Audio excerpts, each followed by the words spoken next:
எல்லாத்துக்கும் வணக்கங்க. Mahesh cooking from கோயம்புத்தூருங்க. நம்ம இன்றைக்கி என்ன பார்க்கறோன்னா ஒரு அவசர சட்னியும் ஒரு கோதுமை தோசை தாங்க பார்க்க போகிறோம். ஈஸியாக நம்ம வேலைக்கு போயிட்டு வந்து என்ன செய்யறது என்ன பண்ணுறதுன்னு ஒன்றும் புரியாது இருக்கிற இடத்துல டக்குன்னு செய்கிற மாதிரி 5 நிமிஷத்தில் செஞ்சிடலாங்க. வாங்க எப்படி செய்யணும்னு பார்க்கலாம். இப்போ பாருங்கள், இந்த பாத்திரத்தை வச்சு நம்ம கல்லுப்பு போட்டு வேணுங்கிற அளவுக்கு தண்ணி ஊற்றிக்கலாங்க. ஊற்றிட்டு கோதுமை போட்டு நல்லா நைஸாக தோசை பதத்துக்கு கலக்கி வச்சுக்கலாங்க. இப்போ கலக்கிக்கலாங்க. நான் அவசர சட்னிக்கு வேணுங்கிறது ரெடி பண்ணி வச்சாச்சுங்க. தேங்காய் அரை மூடிங்க, பெரிய வெங்காயம் 1ங்க, வரமிளகா ஒரு 5ங்க, பூண்டு, இஞ்சி, தக்காளி ஒரு 2ங்க, இதில் கொஞ்சம் சீரகம், கல்லுப்பு இதெல்லாம் சேர்த்திக்கலாங்க. இதெல்லாம் அரைச்சிட்டு நான் வர்றேங்க. சூப்பராக இருக்குங்க அந்த சட்னி. பாருங்கள், தேங்காயும் நம்ம பூண்டு வரமிளகாய் இதெல்லாம் ஃபஸ்ட்டு அரைச்சிக்கலாங்க. கொத்தமல்லி தழை இந்த கொத்தமல்லி தூளை போட்டுங்க. இது எல்லாமே பச்சையாகவே தாங்க. கொஞ்சம் புளி போட்டுக்கலாங்க.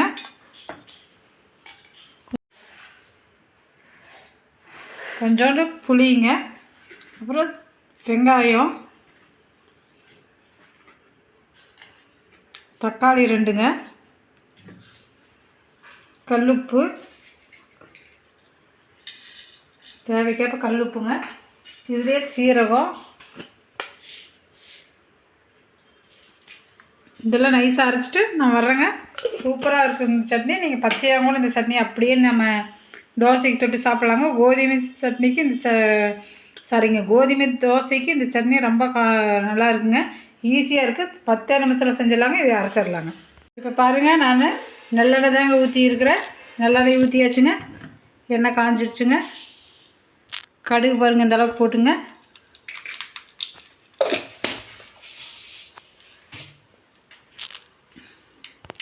பாருங்கள், ஒரு வரமிளகாய் போட்டாச்சுங்க.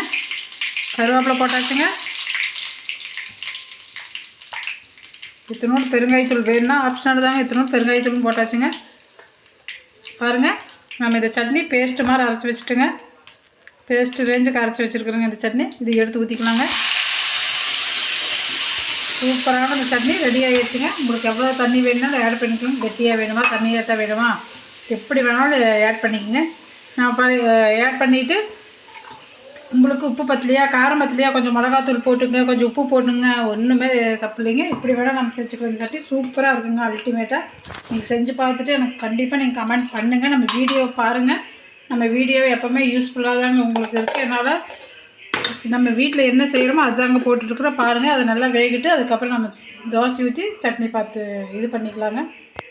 பாருங்கள், சூப்பரான சட்னி ரெடி ஆகிடுச்சுங்க.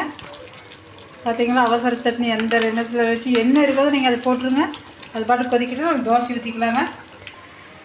பாருங்கள், கோதுமை மாவு இந்த அளவுக்கு புருடு இல்லாமல் கலக்கி வச்சுக்கோ. கோதுமை மாவு இந்த அளவுக்கு நீங்கள் இப்போ நல்லா கலக்கிங்க. கரண்டி போட்டு இப்படி கலக்கிங்க, புருடே இல்லாமல். இந்த மாதிரி இருந்தால் தாங்க தோசை நல்லா எந்திரிக்கு. இப்போ பாருங்கள் எப்படி வருதுன்னு. சூப்பரான தோசை ரெடி ஆகிடுச்சுங்க. கோதுமாவை நைட்டில் ஒரு ஹெல்த்தியான டிஷ்ஷு சாப்பிட்டாச்சுங்க. சீக்கிரம் செஞ்சாச்சுங்க. நான் ஆஃபீஸ் போயிட்டு வந்து டயர்ட் ஆகிட்டு என்ன செய்கிறதுன்னு நினைக்கிறேன். இந்த மாதிரி செஞ்சு கொடுங்க. உடம்புக்கும் நல்லதுங்க. நம்மளுக்கும் வேலை சட்டுன்னு தீர்ந்துருங்க. இப்போ தோசை கொஞ்சம் வேகிட்டுங்க. நம்ம வீடியோவும் ஹெல்த்தி தாங்க, ஹெல்த்தியான டிஷ் தாங்க வரும் எப்போவுமே. நீங்கள் தொடர்ந்து பாருங்கள். ஐயோ இவங்க சிம்பிளாக போடுறாங்க, நல்லாவே இல்லை அப்படின்னு நினைக்காதீங்க. நம்மளால் முடிஞ்ச அளவுக்கு என்ன நான் செய்கிறேன்னா நான் போடுறேங்க. வீடியோக்கு வேண்டி அதை போடணும் இதை போடணும்லாம் போடுறேங்க. நான் வீட்டில் என்ன ரியலாக செய்கிறோமோ அது தாங்க நான் செஞ்சிட்ருக்கேன். பாருங்கள், தோசை வேகட்டும். இந்த சட்னி சூப்பராக இருக்குங்க. இந்த சட்னி நம்ம வீட்டில் பாருங்கள். இது கூட வெங்காயம், சின்ன வெங்காயம் போட்டுக்கோங்கன்னா நல்லாயிருக்கும். நான் அவசரத்துக்கு என்ன இருக்கோ அதை வச்சு போட்டாச்சுங்க. சின்ன வெங்காயம் போட்டுக்குங்க, சூப்பராக இருக்குது. பூண்டு இன்னும் ஒரு 10 பூண்டு சேர்த்துக்குங்க. வரமிளகா போடாட்டியும் வரமிளகா தூள் போட்டிங்கன்னா இன்னும் நல்லாயிருக்கு.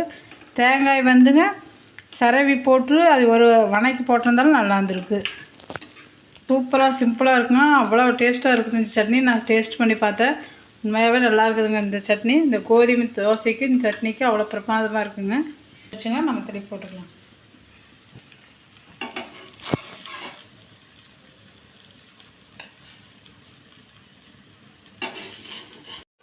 பாருங்கள், இப்போ தோசை சூப்பராக ரெடி ஆகிடுச்சுங்க. திருப்பி போட்டுக்கலாம். கொஞ்சம் வேகிட்டு இதுலேயே நீங்கள் இந்த மாவு கூட சட்னி செய்கிறதுக்கு டைம் இல்லைன்னா பெரிய வெங்காயம் பொடி பொடியாக 2 கட் பண்ணி போட்டுங்க. கொஞ்சம் சீரகம் போட்டுங்க. பச்சை மிளகாய் ரொம்ப பொடி பொடியாக இருக்கணுங்க. கருவேப்பிலை கொத்தமல்லி போட்டு நல்லா கலக்கி ஒரு 10 நிமிஷம் வச்சுருங்க. வச்சுட்டு அப்படியே நீங்கள் கொஞ்சம் வெங்காயம் நிறையா போடுங்க. சின்ன வெங்காயம் இருந்தால் இன்னும் டேஸ்ட்டாக இருக்குங்க. நல்லா ஊற்றி அப்போவே நீங்கள் எடுத்து சாப்பிட்லாம். அவ்வளோ டேஸ்ட்டாக இருக்குங்க அந்த தோசை. சட்னி அரைக்கிறதுக்கு டைம் இல்லை, முடியல அப்படின்னு சொல்லிட்டு யோசிக்காதுங்க. இந்த பேச்சுலருக்குள்ள இதெல்லாம் ரொம்ப ஈஸியாக இருக்குது. இந்த மாதிரி ட்ரை பண்ணி பாருங்கள், சூப்பராக இருக்குங்க. பாருங்கள், நம்ம தோசை ரெடி ஆகிடுச்சு.